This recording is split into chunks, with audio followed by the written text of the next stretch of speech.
If you are a young woman in America, or you care about a young woman in America, pay attention to this, because it will forever change your life. We cannot go back to a time when women are made criminals for making a choice about what to do with their own bodies. I look forward to standing with my colleagues and all Americans in what will be the most important fight of our lifetimes. There'll be no greater. Brett Kavanaugh's Supreme Court nomination has Democrats sounding more and more like presidential candidates.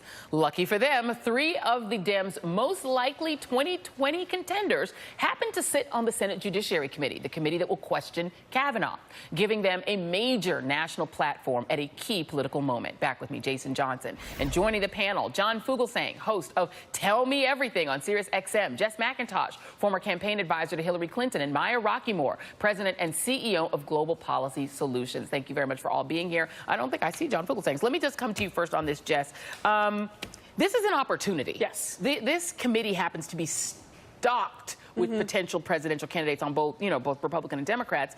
What could Amy Klobuchar, Cory Booker, and Kamala Harris get out of this hearing? Well, I think it's an opportunity to differentiate themselves as we start to consider 2020. But I think most Democrats are really kind of allergic about even talking about 2020. We're not at 2018 yet. Sure. So I think they have to do it carefully. It's not a moment for grandstanding. It's a moment for really smart, incisive questioning of a candidate that could swing the court so much farther right than the country that it seeks to serve, that this is a generational moment we all need to be talking about. And I think they have to hit it on a couple of levels. It is important to talk about the substance to people's lives, which is where you're talking about Roe and ACA.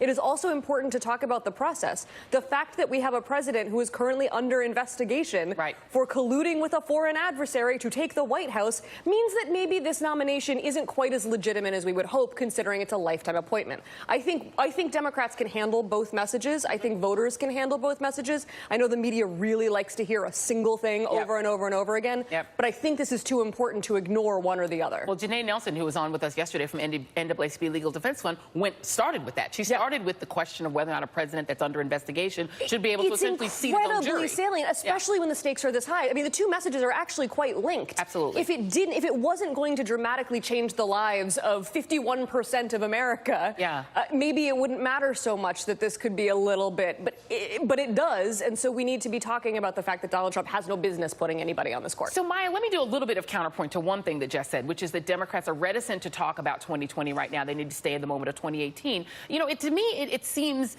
to me that Barack Obama emerged in 2004 and set himself up for 2008. Does it concern you, just from a strategic point of view, that no single Democrat is standing out and emerging ahead of 2020?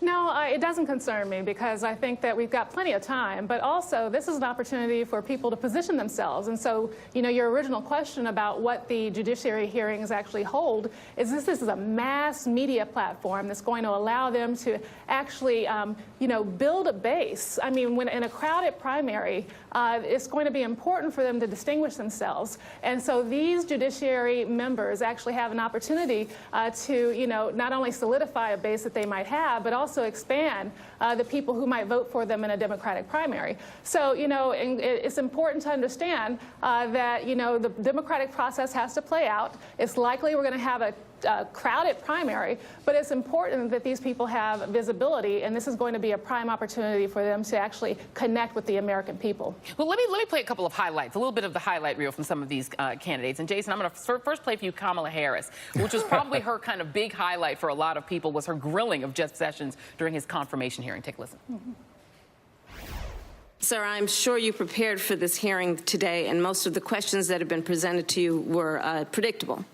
So my question to you is, did you then review with the lawyers of your department, if you as the top lawyer are unaware, what the law is regarding what you can share with us and what you cannot share with us, what is privileged and what is not privileged? We discussed the basic parameters of testimony. Will you make a commitment to this committee that you will share any written correspondence, be they your calendars, records, notes, emails, or anything that has been reduced at any point in time in writing to this committee where legally you actually have an obligation to do so?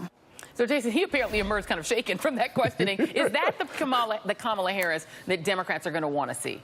Oh, definitely, yeah. Jeff was shook, and that was highly entertaining to watch. It was like if Maxine Waters had gotten to ask him questions, basically. And look, there are lots of people who are part of, I've said the K-Hive, who love them some Kamala Harris. We have to slow our roll on this, because the most important thing that I think the Democrats have to realize, and whether it's Klobuchar, whether it's Cory Booker, whether it's Kamala Harris, is if they can, in some shape, way, or form, delay or possibly stop this nomination, or if somebody can find some reason that Kavanaugh pulls out, they will transport themselves into being immediate contenders.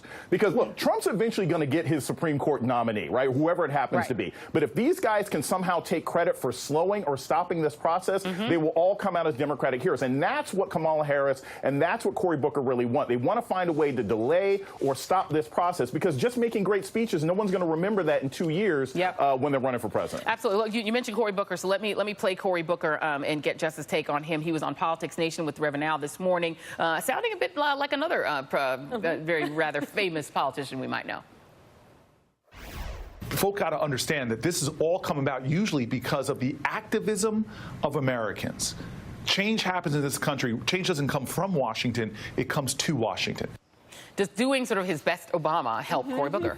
I mean, I think everybody should strive to be more Obama. Like that would help just about any candidate that wanted to do it. I thought it was exciting that Cory Booker put it back on the American people, because that honestly is where they're our best hope right now. Democrats can do a few procedural things. They can gum up the works. They can slow things down. I believe that they should do whatever is possible. But the big influence right here is going to come from people flooding the Senate phone lines. It's going to come from people getting in the streets. I mean, the reason why the Obamacare repeal failed was because American citizens literally broke the switchboard. We need them to do that again. So that's where we really have to channel Obama, because it's about inspiring people to take that action. That's our best bet for stopping this. That's what the hope of delay is really in the American people. Okay, let me play for you, Maya, Amy Klobuchar. This is during the confirmation hearings of Neil Gorsuch, and this is appealing to a very big constituency that isn't consistent ethnically, but is very important numbers-wise, and that is women on the question of the Supreme Court. Take a listen. The Constitution is no less protective of the people's liberties now than it was 200 years ago. So when the Constitution refers like 30-some times to his or he when describing the President of the United States, you would see that as, well, back then they actually thought a woman could be president even though women couldn't vote? Senator, I'm not looking to take us back. But just if you could answer that question, it's pretty important to me. I'm trying to. Okay. Of course women can be president of the United States. Okay. I'm the father of 2 daughters. Great. Wow, that was an interesting exchange, Maya. Can this nomination process help Democrats to win over more women who aren't currently voting Democratic, meaning mainly white women, because women of color are pretty much all on one side of the aisle? Yeah, what's the saying? If men are oppressed, it's a tragedy. If women are oppressed, it's tradition. The fact of the matter is that women understand that this is viscerally they understand that this is a battle for their future. That the Republican Party actually wants to stand between them and their doctors in terms of making decisions about their own body. And so the Democratic Party has an opportunity to win over masses of women who understand that this is not just a health issue, but it's an economic issue for so many women out there. And so with Klobuchar making that kind of argument, certainly Kamala Harris, I want to hear more from Cory Booker in terms of how he can connect to women. I mean, certainly this is something that basically the Democratic Party is a winning strategy. Yeah, absolutely. They're going to be on display, and we will see how they respond. Jess and Jason are going to be sticking around. Thank you very much to Maya Rockeymoore. And coming up...